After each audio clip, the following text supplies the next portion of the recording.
Thank you for joining Toastmasters International's 2020 virtual convention. The session will begin in 5 minutes.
Thank you for joining Toastmasters International's 2020 virtual convention.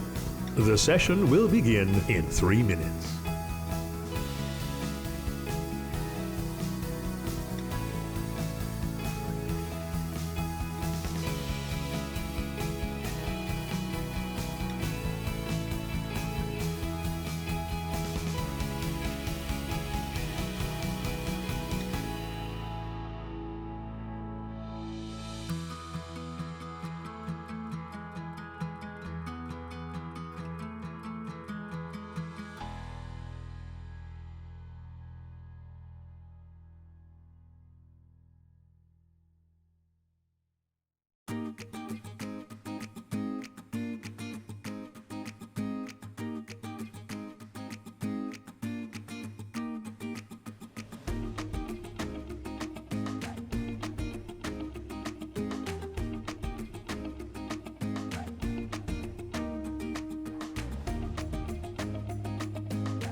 Thank you for joining Toastmasters International's 2020 virtual convention.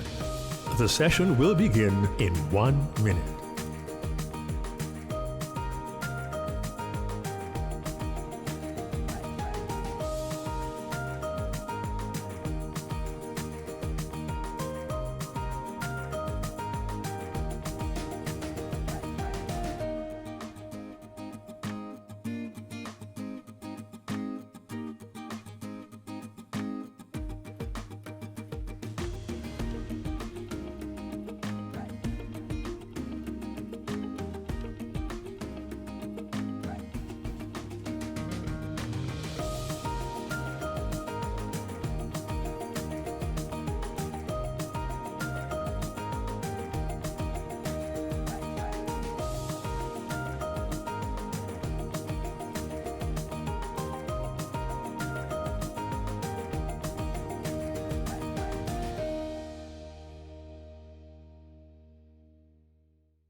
Thank you for joining Toastmasters 360 Degrees.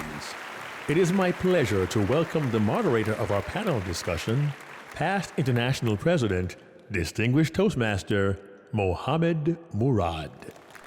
Welcome, fellow Toastmasters and guests. I am happy to be here with you as the moderator of the leadership panel. Each of our panelists have been selected because of their knowledge of their roles in Toastmasters International. Please help me welcome your panelists.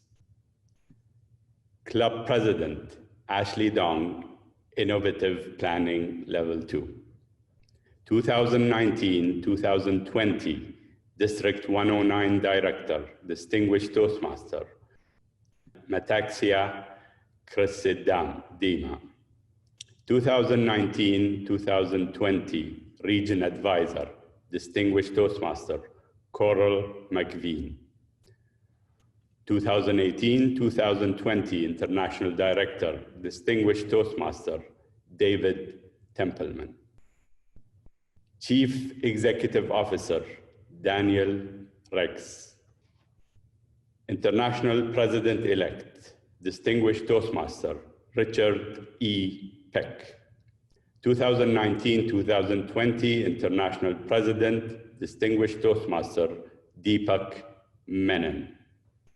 Dear panelists, welcome and thank you for being here. I'd like to kick off this panel discussion with a general question that I would like each and every one of you to give us an insight about, and it's about yourself. So the question is, what is your definition of leadership, and how has your perspective on leadership changed before you have taken your current role and after you have gone through the role once you are done with it? I know that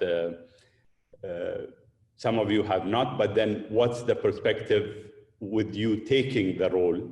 And I know that Dan has been in the role more than any one of us, any one of you, but I'd like your perspective. And we will start with Ashley. Okay, thank you, Mohammad. I'm happy to answer this question. Leadership in my heart, if I put it in a small way, is to achieve a goal in certain perspective. But in my heart, it's like I have to motivate people. I have to motivate and inspire others. And in my club to achieve the DCP 10. And for myself, it's like I have to step out of my comfort zone and motivate myself to say goodbye to the past Ashley and to embrace myself, to accept myself to lead people and not sit back and be quiet. And if I could do something different from the first time I was a club president, that would be definitely to arrange our first meeting during a dinner instead of arrange the meeting via Zoom, so that we could build connection and trust first, then to deal with the business. Thank you. Building trust, I think it's a very important thing, and we actually learn how to build trust in a much better way, I think, if we take on leadership roles. Thank you so much. Metaxia? Thank you for the question, Mohammad. Leadership, especially as a district director, is an awesome experience, especially because it's about service, that's how I saw it, and about inspiring, motivating. As a district director, you directly influence the growth in the district by adding training and enhancing the Toastmasters experience. So for me, mainly, it's about inspiring and it's about serving the educational needs of our members. This is a great learning opportunity. By background, I'm a dentist, and actually I'm managing a small dental practice. So these leadership skills have a great impact in my real life situation, and these learning opportunities is what I can bring into my working environment. So I do strongly suggest that people reach out into district leadership positions. It's a great opportunity to grow leadership-wise. Thank you, Mohammad. Thank you. Let's go on to Oral. Thank you very much, Mohammad, for asking that question. In my role as a region advisor, which I have thoroughly enjoyed doing, and I would recommend to any immediate past district director, if they have loved being a district director, that they might decide to check out what's involved in being a region advisor. It is a fantastic position. As far as leadership goes, in that role, it's being able to influence people, being able to motivate them, encourage them. And this role allows you to do that, because before you can be facilitating any peer calls or being on team calls or mentoring, guiding, any of those things, it's important, as someone else said, to build trust. And we have that opportunity of building trust by being able to get to know the people as people and realizing that each person is different and each person has different needs. And by doing that, you build trust so that then you're able to actually guide and mentor and assist them to become greater leaders themselves, because it's all about serving and it's all about them aiming to achieve the district mission. And so by the things that we do in our role, we're able to assist those district leaders to achieve more than they thought they could possibly do by themselves.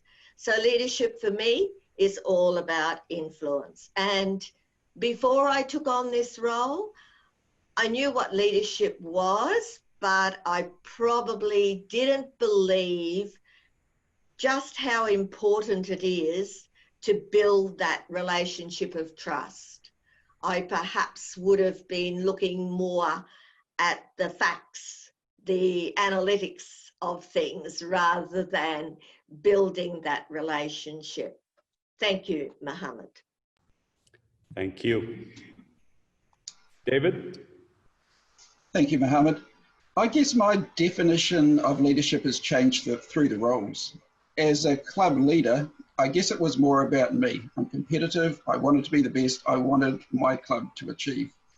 Doesn't quite work that way in the district, where it's about empowering others. It's about getting the team around you to achieve. And then getting on the board. Well, sorry, I'll disagree, Coral. The international director is the best job ever, not the regional advisor. Sorry, Coral.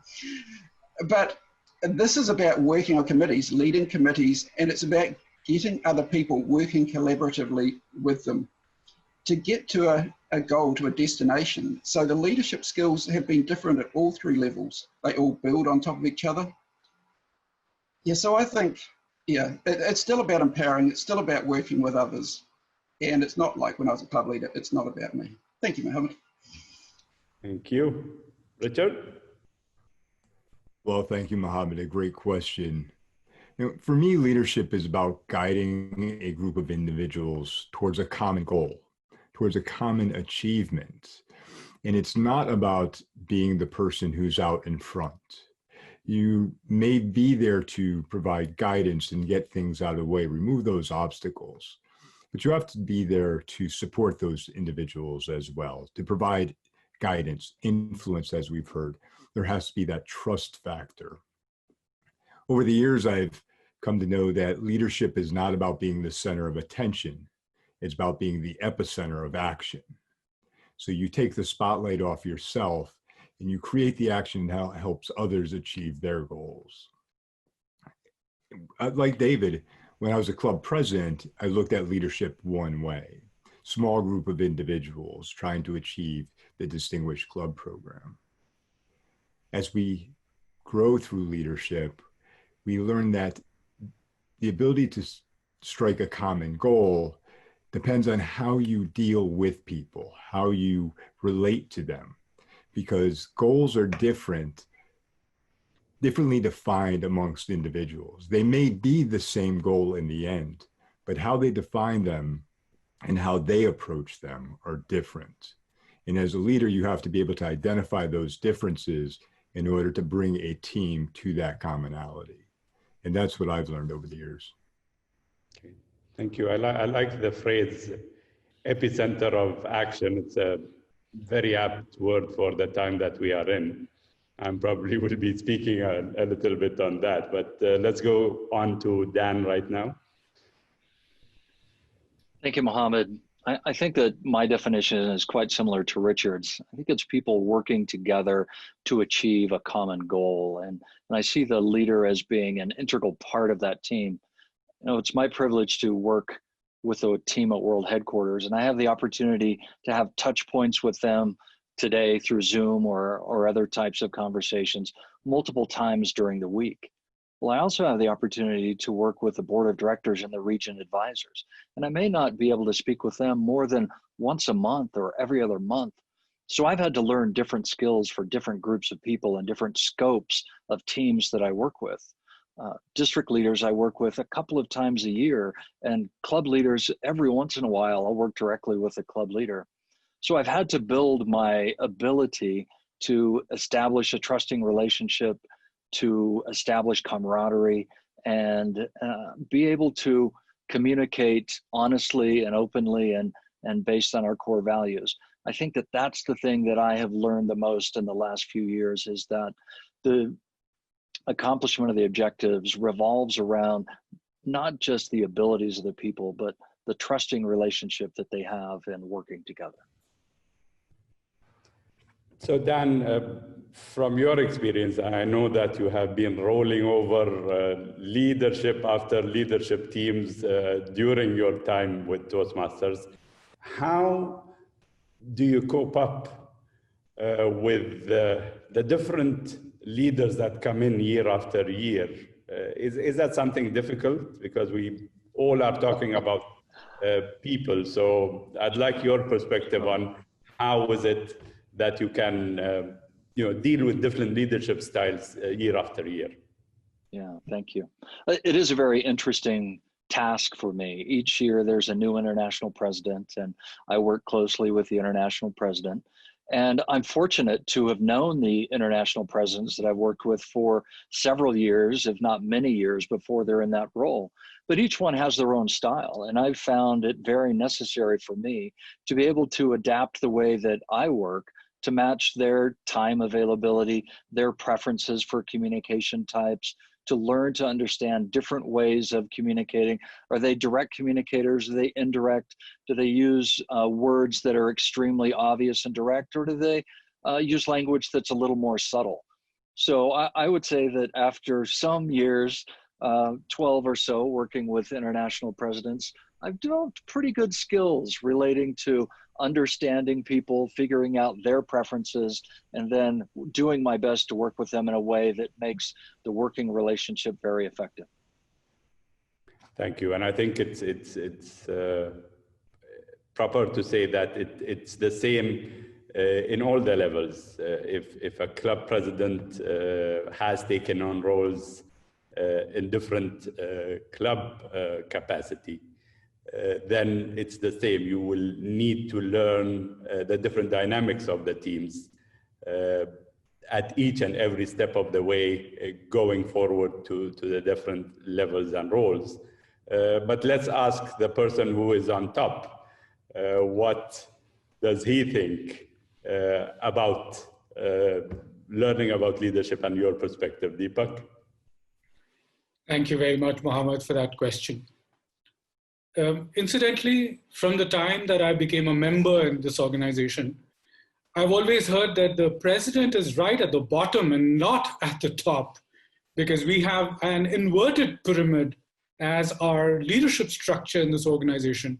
And indeed, I am at the bottom of that pyramid because I've got the entire weight of this organization on my shoulders. Not broad enough, but it's because of the board of directors and Dan specifically that my shoulders have had the strength to carry this organization. But indeed, I have learned many leadership lessons as part of my Toastmasters journey.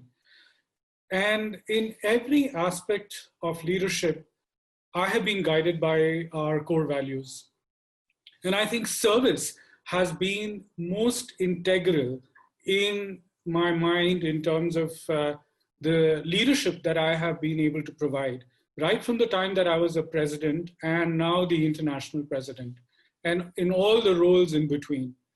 So my goal has always been to provide the highest quality service to our members, keep the members in mind in every decision one takes, and ensure that we're able to help them meet the objectives for which they join Toastmasters. But you can't do that without having high integrity, without providing the respect that is essential in the relationship building that you need to do. And of course, you have to aim for excellence. So it's those core values that have been tremendous guides for me in every step of the way. But I've learned a lot from every single person that I've come across. The many leaders who have been role models for me, including many past international presidents, and some of those past international presidents that I worked with during my journey on the board of directors, including you, Mohammad. And I was fortunate to have you as one of those who I was able to observe very keenly to see your style, which was quite different from the style of the other past international presidents that I had the opportunity of working with.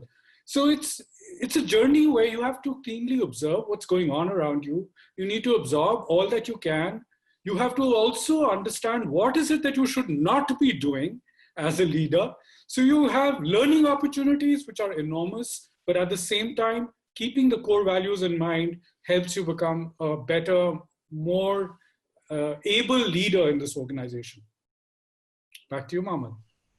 Thank you so much. Service leadership, I guess this is what comes up very prominently in your perspective on leadership, I guess, Deepak. Talking about leadership within the panel here, there's only one person who is a volunteer that is not elected. And probably the role is a bit different than the other roles. I'd like to ask Coral, how is the role of region advisor different than the other roles? Thank you, Mohammad. So the role of the region advisor, yes, we are appointed, we're not elected. I think that as I said before, it is a wonderful role. And why is it appointed and why isn't it elected? I've never actually thought about that, to be perfectly honest. I've thought about the region advisor role in relationship to being an area director, actually, being there for service. But whether you're elected or whether you're appointed, it's still all about service. It's still all about the core values. So public relation managers, often they are appointed too, rather than being elected. Some area directors are appointed, some are elected. For me, that wasn't a part of it at all. It was the opportunity of serving the district leaders. So I think that's a common thing. Everybody in Toastmasters has the same core values. They have the same attitudes of being there for the members or being there for the district leaders, whatever the role is. So whether you're appointed or whether you're elected, I don't believe it makes any difference to your attitude, to how you serve and how you do your role. Thank you, Mohammad. Thank you so much. Metaxia, you have a lot of interaction with region advisors. How is that relationship and what added value do region advisors add to the district officers and to the district as a whole? Great question. Thank you, Mohammad. Region advisors are, for me, practically like the glue. It's the person that creates this unity within region. So it opens and widens our opportunity to grow, but also to be inspired as leaders. So we in turn can inspire and influence our district teams. Region advisors, for example, I'm from Region 10, so we're the whole Europe, one region, and our region advisor helped us collaborate within districts. So he acted mainly as the person that brought that network together. There was additional teams where we were working. There's a great support team there. So also as a district leader, when I was challenged, I can reach out to peers. And also, of course, our region advisor has the wisdom, has been an immediate past district director or a past district director, so has the know-how, has more experience, and can help us out, especially this year because of the COVID situation. Having a region advisor to support us was a great learning opportunity. So overall, I would say that the region advisor is, as it said, an advisor, a well-suited person that can help the team produce what their district success plan has in place. Thank you, Mohammad. Thank you so much. Well, trickling down from the districts to clubs, how have the clubs changed during the pandemic and this challenge that we have, Ashley? Well, to begin with, we don't have offline meeting anymore. Everything's online. And when people are in front of camera, the feeling is different. I mean, you can see their smile, but you cannot hug them or shake their hands. So I think in the beginning, people are kind of frustrated.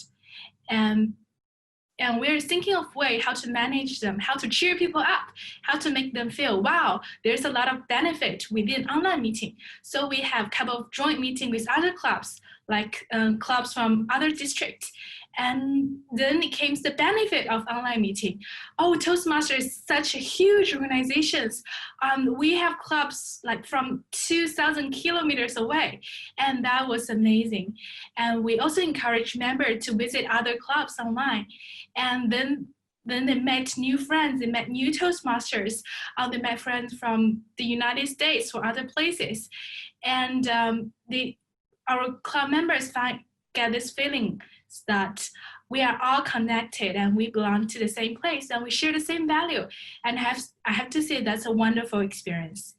And we also add some new features, like we have this smell counters, which means that she counted each smells that appear on the screen. And that's a great way to enhance the whole meeting experiences. People smell a lot more. And so many new things I have to say. We take this crisis or pandemic situation as a whole new opportunity to open a new gate to our members. And we're pretty happy about it. Thank you. Thank you so much. Talking about leadership, there are two kinds of leadership, I believe. Leadership within an official role and leadership without an official role. And this goes to any one of you who wanted to answer this question. Do you know of any leaders who have sustained and have given year after year, even without having an official role?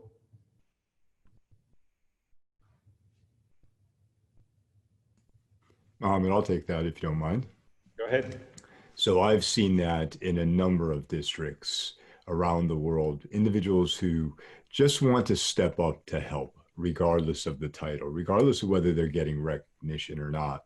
To me, that's a true leader. If you're willing to step up, do something, not worrying about the recognition that you're going to get at the end of the day, or what title is hung on your name. You know, when we are done with our leadership roles, our titles are going to go away. It's us as the individual that's going to be remembered for what we do. And I've seen that happen more and more times, especially lately, as a result of this pandemic. individuals who are trying to find new ways to reach out to members around the world and engage them. They're not a district leader, they're not a club leader, they're just someone who wants to connect and help others out. And those are the people that really deserve the recognition, but are flying below the radar because they're just doing what they love and what they enjoy. And we see that all the time. I've seen it just about every year that I've gone through leadership in this organization. Thank you. Thank you. Deepak, you have announced the list of the recipients of a prestigious award within the convention. How do you see volunteers without roles from that perspective? That's a very interesting question, Mohammad. So I think you're referring to the presidential citation. Right. And generally, the methodology that is used for the purpose of selecting individuals with granting them that award is guided by policy, because the policy describes what their credentials must be, the kind of experience, the kind of contribution that they have made to the organization is defined. And we receive information from various members across the world who apply for or who nominate individuals for this award. And then thereafter, usually the international president and the CEO work together to determine whether they are eligible, and then also perhaps identify other individuals who they are aware of who deserve this citation. So that's the methodology that's followed. And because we have the opportunity of visiting districts across the world, we do come across such individuals, those who have contributed without any title, and those, of course, who contribute with the title, who go above and beyond the call of duty in serving the organization. And I believe that this organization is full of very passionate people, people who believe in the purpose of our organization, of Toastmasters, and are devoted to the mission of the organization. They're so impassionate about what they're doing that they don't care about what they hold, what position they hold. They just want to serve. They want to ensure that they provide to the people around them the knowledge, information, and ability to join Toastmasters so that they can improve their lives, because Toastmasters changes lives. We've heard it all the time, but we've seen it too. I think each one of us has many stories of how Toastmasters has impacted the lives of people around us. And consequently, I think that's what is the factor that makes people serve, irrespective of whether they have roles or not. And I think that is something that is worthy of recognition. Incidentally, this year, we have announced some special awards, special incentives during this time of the pandemic, which which we've asked districts to use for the purpose of rewarding those members who've gone beyond and above the call of duty, irrespective of whether they're holding positions or not. So this is a golden opportunity for districts and clubs to recognize such individuals. Thank you, Deepak. But this does not take away the importance of people coming up and volunteering for roles in no way at all. David, what advice would you like to give to people who want to take up leadership roles and want to progress in leadership roles within the organization? Take the first step. I think too many people talk about wanting to be a great leader, but they don't actually do anything about it. And I also see people that they want Deepak's job, but you can't have Deepak's job. He's already got it and Richard wants him next year. All you can be is the very best you can be in the role right now. And if all you're ever focusing on for the now is to be that very best, then these other opportunities will open the door. I think the very best region advisors I've ever worked with are the ones that haven't wanted to go on go any further. And why? Because they're only interested in the people they're working with. They just want to be the very, very best region advisor. So my suggestion would be, if you are interested in any of these roles here, talk to people that are either in the role currently or have been in the role in the past and find out what's needed. And like if you ask Richard what's required in his position type thing and you find out you're missing a skill set, well, there's time for you to develop that. So it's good to plan in advance, but for now, let's be the very best that we can be where we are right now. Thank you. Thank you so much. I know a couple of people who have told me they want Dan Rex's job also. So Dan, how would you give the advice to the volunteers in the organization? You know, I get that question all the time. Well, what can you do to become the chief executive officer? And I say, I think you mean that you want to become the international president. And then we talk about that role for a little bit. You know, it's been my honor to serve with and to observe and work side by side with so many leaders in the organization. And when I meet a club president like Ashley and so many others that I have the chance to meet every year, and we see something in them, something that causes us to think, wow, he or she, they could be a leader at the next level. It's time for them to be an area director or division director or the district director and all the other roles that come in between. Or the logistics manager, any of these things. I think it's important that as leaders, we encourage others to become leaders.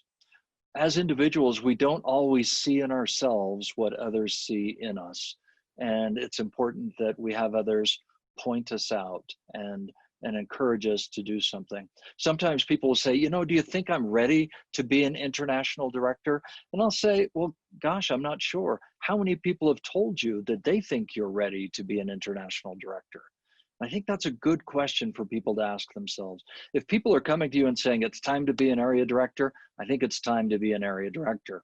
If they're not saying it's time to be a region advisor, I think it's probably time to do a little more work and gain a little more understanding about that role and work with a mentor before you put yourself up for that. Thank you, Mohammad. Thank you. Ashley, where do you see yourself going down the line a few years, finishing the club officer role? Is there anything you look forward to, and why is that?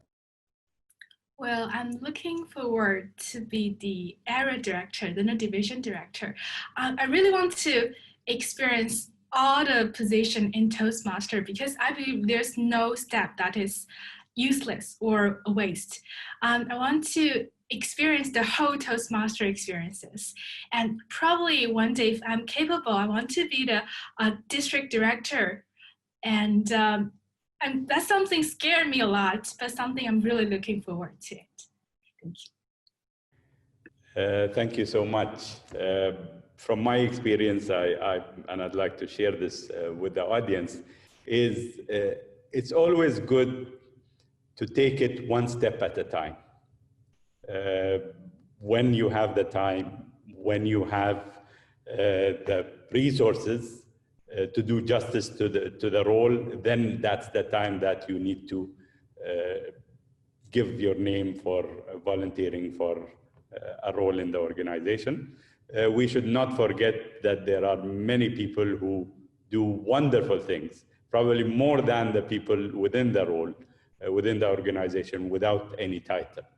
So leaders without titles are always there.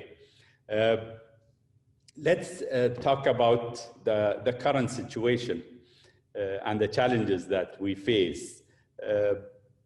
Start with Deepak. Where do we see the organization going, and are we coping up in terms of leadership with the pandemic?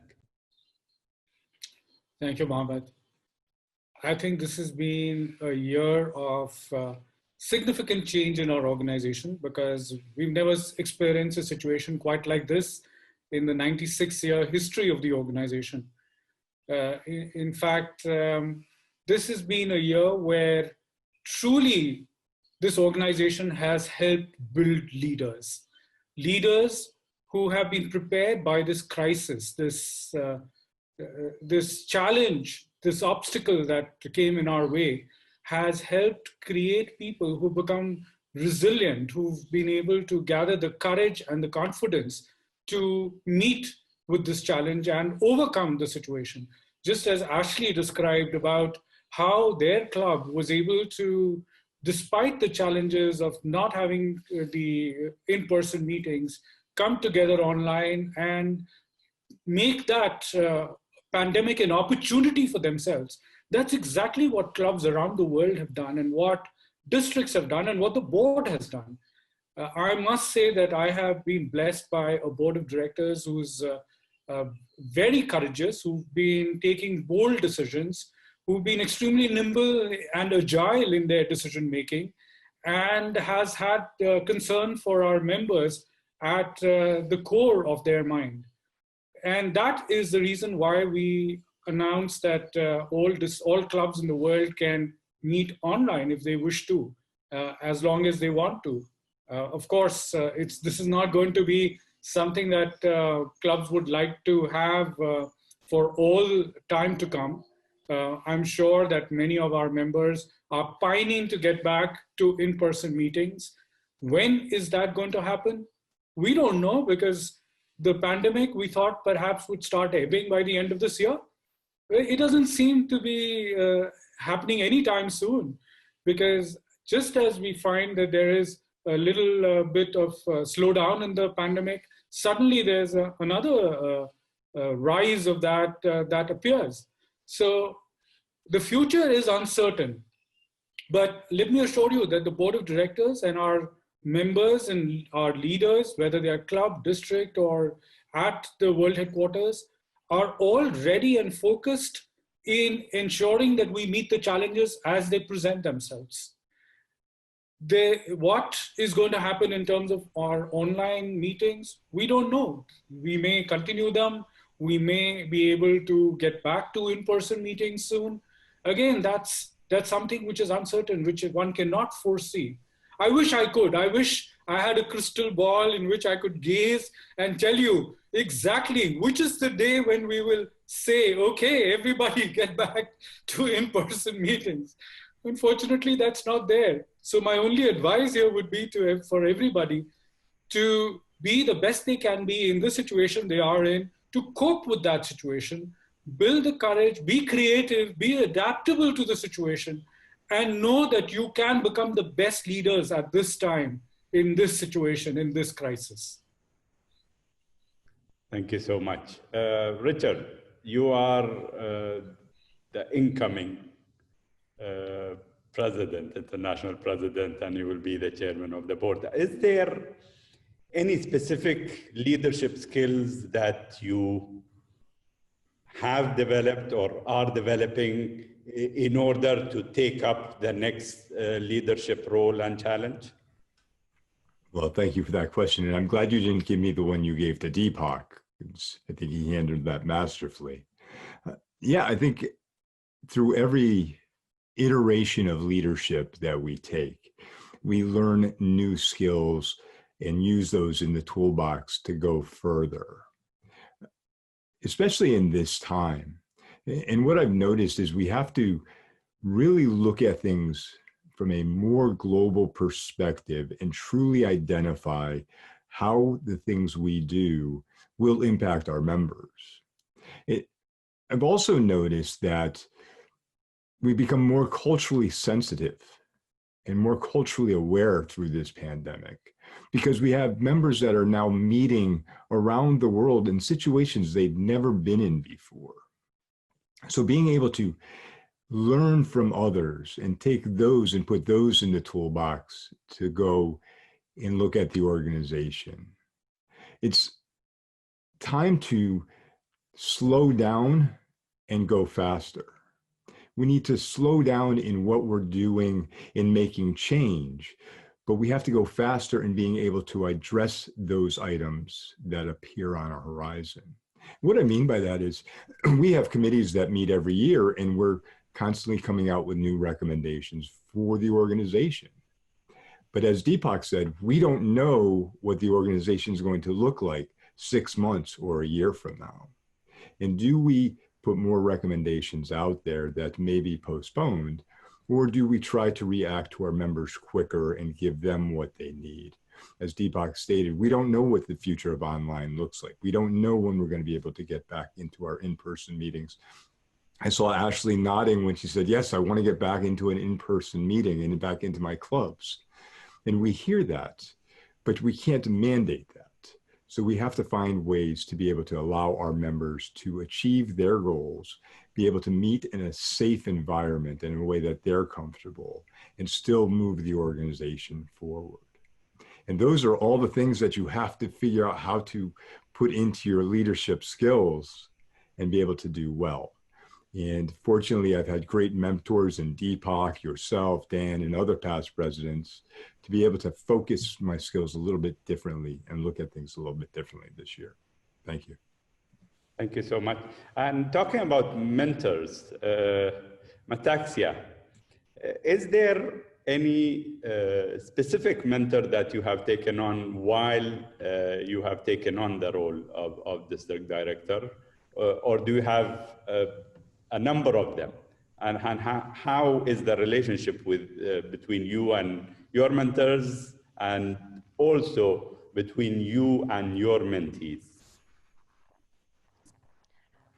Thank you, wonderful question. My passion, mentorship. Mentorship is a fantastic idea in supporting each other. I believe in mentors.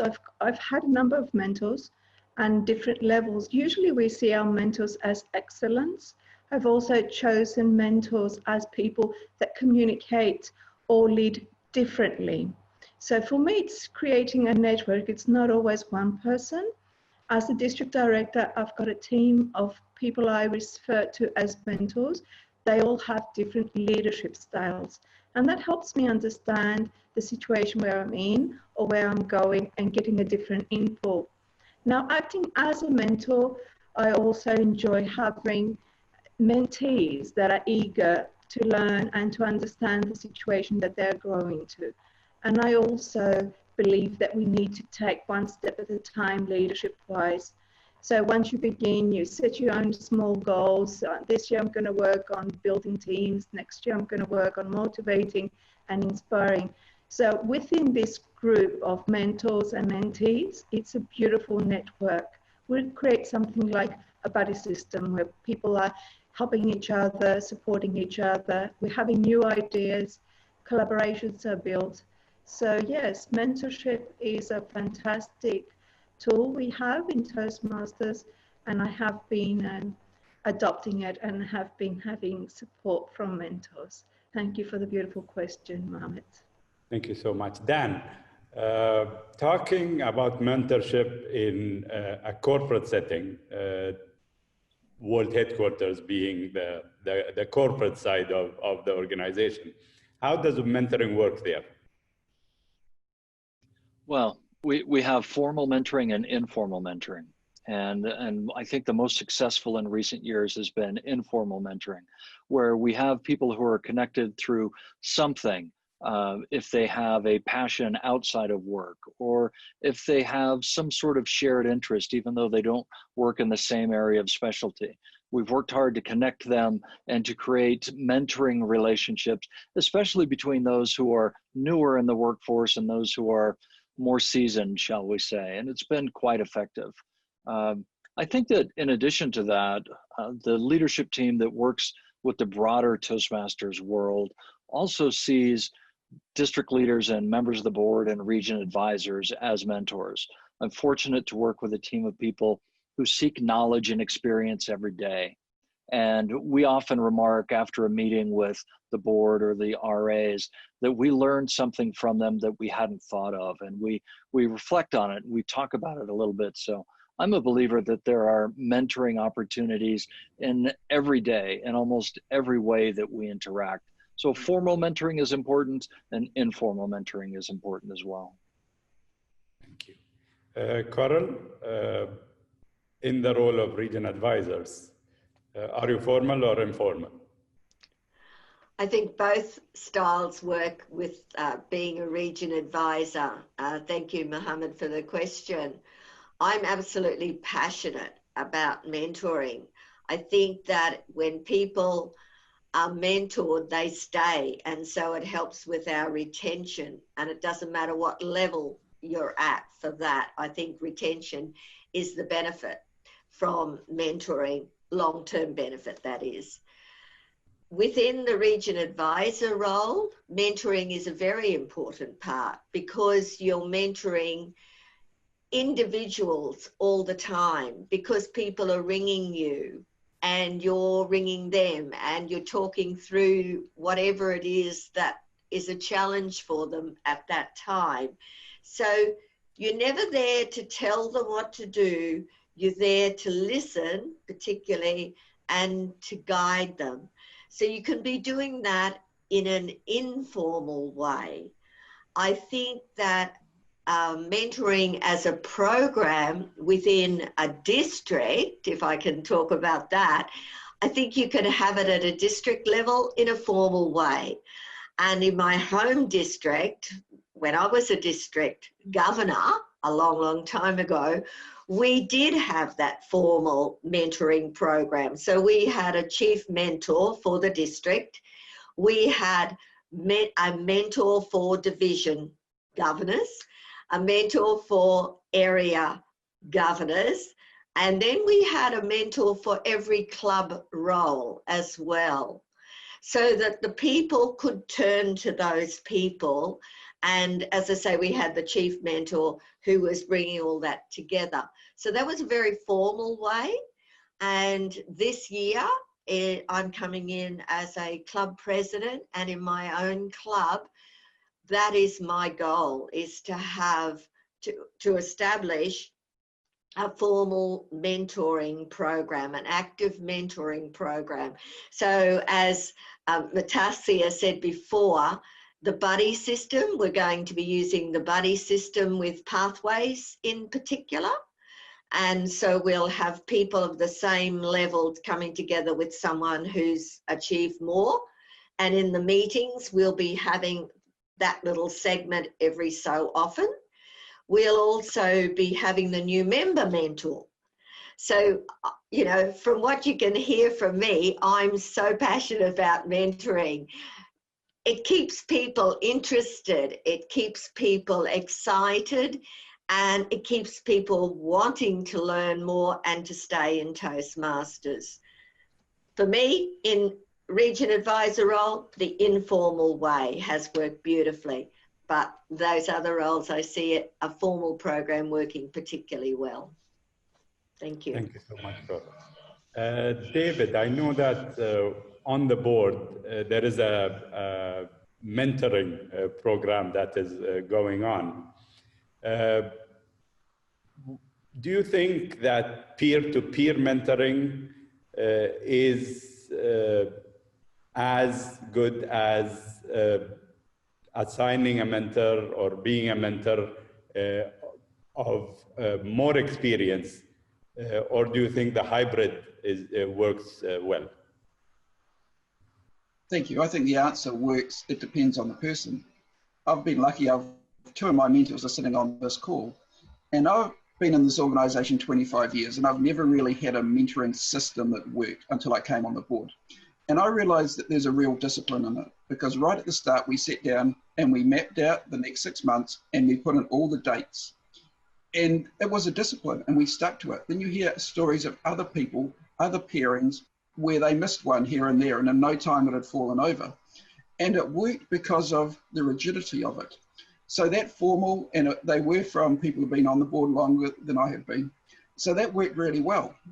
But then there is informal peer-to-peer mentoring going on at the moment. And I talk to a lot of the first-year board members and just sharing experiences and saying, we'll learn from this. If this happens in the future, perhaps just be aware of it. So we can have the formal, but there's also the informal that these other people aren't even my proteges, but they're just people you care about and see potential in them. So it's just helping them, whether that's being mentoring or call it being human. I'm not really sure, but it's just caring for our fellow members. Thank you.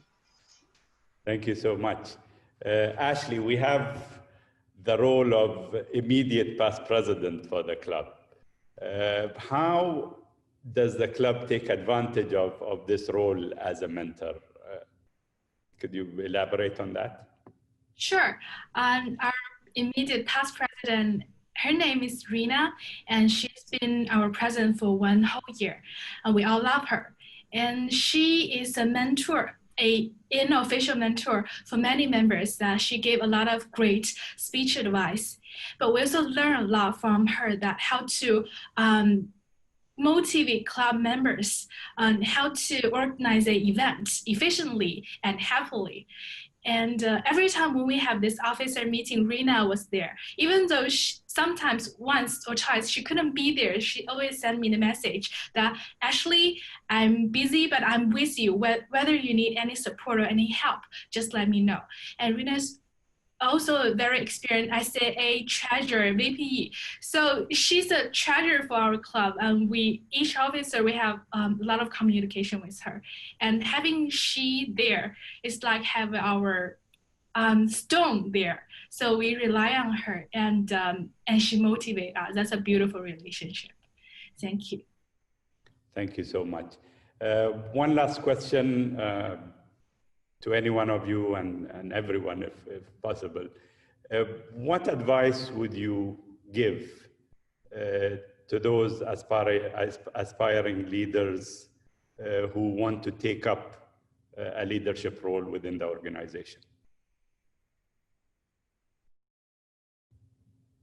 I can take that, Mohammad. Go ahead, please. Yeah, thank you. You know, a mentor once taught me that leadership skills are forged in the fires of adversity. So my recommendation is, if a leadership role that you have an opportunity to take looks difficult, take it. If you think you might not be fantastic at doing it, take it. You're going to learn how to lead. You're going to learn a lot about yourself. You'll likely succeed, and you'll likely have some failures and some missteps. But I guarantee you that on the other side, you'll emerge, and upon reflection, you'll be able to say, I'm a better leader because of having taken that role. Thank you. Anyone else? Mohammad, may I? Please, Richard. So I think I heard David say it earlier, just take the step, just try it. And the world's not going to stop turning if you make a mistake, if it doesn't come out the way you want it to come out. Leadership is a learning opportunity. And the best way to approach it is to find mentors to help you along the way to understand what that role is. And it's not just one mentor. There may be a mentor who's very strong at leadership. There might be a mentor that's strong at strategic vision. And finding a mix of mentors to help you become a rounded leader is the key. And to each of us here on the panel, being leaders within this organization, mentoring is our duty to help leaders to develop those skills, to help members of Stansted who may not think they feel they have the skills, to understand they have them. They just need to be developed. They just need to be nurtured and brought out. And if we do that, we will be an organization that continues to live up to our tagline of where leaders are made. Thank you. Anyone else? Deepak? Thank you, Mohammad. I wanted to say that the first 2 leadership roles in Toastmasters that I was given, I was extremely reluctant to take up. The first was the role of the club president. And I did not think that I could at all serve in that capacity because I had absolutely no clue what that role really meant. And the second one was immediately thereafter, a couple of years thereafter, when we actually became a district. And in that year, 2006-07, I was asked to be division governor. Of course, we call them division directors now. Those 2 roles were the ones that I was extremely reluctant to take up. But I have learned the most from those 2 roles after I did take them up. And I realized that we have opportunities around us that we refuse to take up. But the fact is that we don't know what those opportunities will offer us. what is on the other side of the door. And if we refuse to take those opportunities, we don't know what we're going to miss. So I would urge everybody around our Toastmasters membership to take those doors of opportunity, either make those opportunities for yourselves or claim opportunities that are coming your way, and make sure that you try everything. Every leadership role is a learning opportunity. This organization is about learning by doing. And if you don't take up those opportunities, you will not learn. In Toastmasters, we learn more through our leadership journey than we would in a business school doing an MBA. And I think that we become much more valuable as leaders, not just in our organization, but in every organization in the world, if we serve effectively in leadership roles. There are a few. Metaxia. I agree totally with what everyone has said up to now, and I would like to motivate people to step forward to a leadership role. Usually our demotivator is unvoiced expectations. That is usually what demotivates people from stepping into a leadership role. I would like here to take this opportunity and say that the only unvoiced expectation is that you make it a year through. So it's 1 year stepping in a leadership role. Once my mentor told me that it's not the leader that makes the role, it's the role that makes the leader, then I didn't understand what the meaning of that was until I stepped into that role and realized that by having the network we were talking earlier about, the supportive network, the know-how, the mentoring system, the whole structure of the organization is set up so that you can make it through the year. So having that for granted, there's no way you won't meet your unvoiced expectation. Some district leaders or other leaders at different levels succeed more than others, but in any case, every single leader makes it through the year.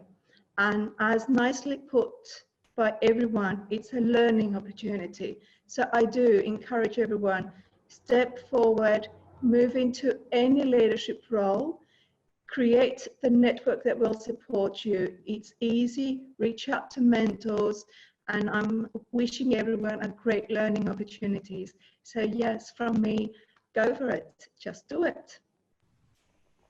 Thank you so much. David. In this modern world, there are not many opportunities to learn leadership in a safe environment. We think in the past there were school committees, there were sports clubs, there were all these places where you could learn. Sadly, a lot of those are gone, and today people are learning in the workplace. And if you get that wrong, it can be brutal and it can really destroy your confidence forever. So here's your chance. And look, even if you become a leader in an organization and don't do too well, at least you're not a failure. You've learned that leadership is not for you, and then you're not going to go try it in your workplace.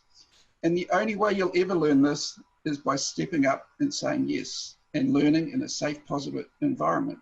And we as an organization will help you. Thank you. Thank you. Carol. Thank you very much, Mohammad. I agree with everything that everybody else has said, and I've been the reluctant person to take on those roles. But I've been fortunate in that I've had someone always there at my back saying, have a go, have a go. So I would encourage people to have a go. I'd encourage people, of course, to have active mentors helping them along the way.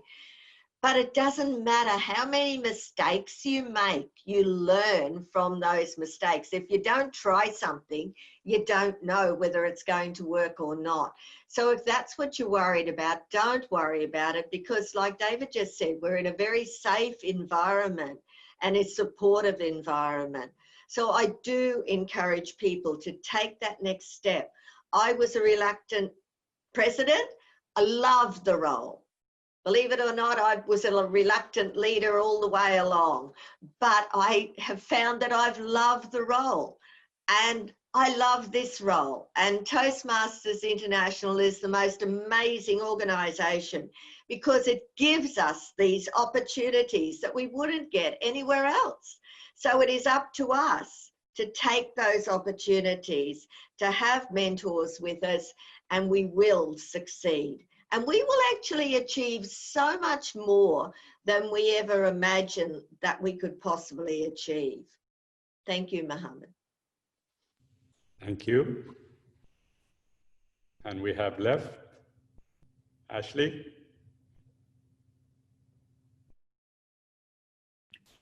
I just want to say, when you enter Toastmaster, you thought it's a place to practice your speaking skills and probably English. But when you go deeper and you take the leadership role, you will definitely find it's actually a place for to practice your communication leadership skill. And this is so valuable. And once you take the leadership role, it's beyond your imagination. Within 6 months or 1 year, you can become a totally different you. Take me, for example, I was the girl who sat in the back seat or in the corner seat. And now I'm there to take the front seat, or I even dare to, get up and talk to our club members and call them for a meeting or achieve something wonderful. And I couldn't imagine this 1 year ago or half year ago, and they definitely changed me. And if I can do it, you can do it as well. A club president or division director, or even to the international, but definitely grab the chance. And I am looking forward for more magical things happen to me. Thank you. Thank you so much. It has been an enjoyable hour for discussing and shedding some light on some aspects of leadership. And if I was to summarize everything, I believe everyone was saying service leadership is the way to go, and do not hesitate to step in whenever you have the choice and the chance, because it is going to be a wonderful leadership experience and a life journey for that matter. Thank you to our panelists for giving us your time and experience, and thank you, fellow Toastmasters and guests, for joining us for this panel discussion.